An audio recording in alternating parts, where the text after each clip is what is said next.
Now, the difficult question would be, well, where do you draw the boundaries of the canon?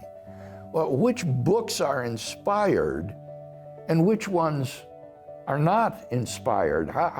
And there, the boundaries are blurry. It's hard to know exactly where to draw the boundaries. But in the New Testament already, we see that the Gospels and Acts were accepted as authoritative scripture, and that the letters of Paul were being treated on a par with Old Testament scripture and having a similar authority. So for the real core of the New Testament, it's clear that very, very early on, these were regarded as inspired of God and therefore authoritative to the early church.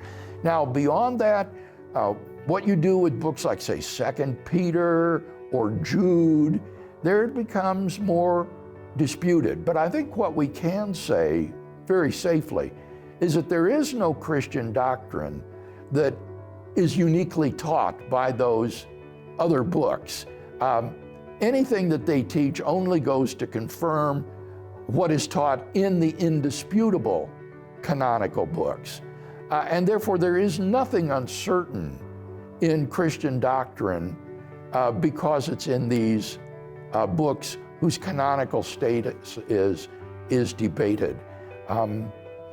The final thing I would say is that down through the centuries, Christians of all confessions have sensed God speaking to us through the New Testament books, including 2 Peter, Jude, Hebrews, and some of these other disputed writings.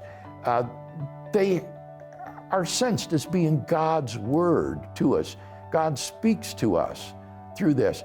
And I don't think that we should lightly disregard that universal testimony of our brothers and sisters down through the ages across a multiplicity of cultures and nations.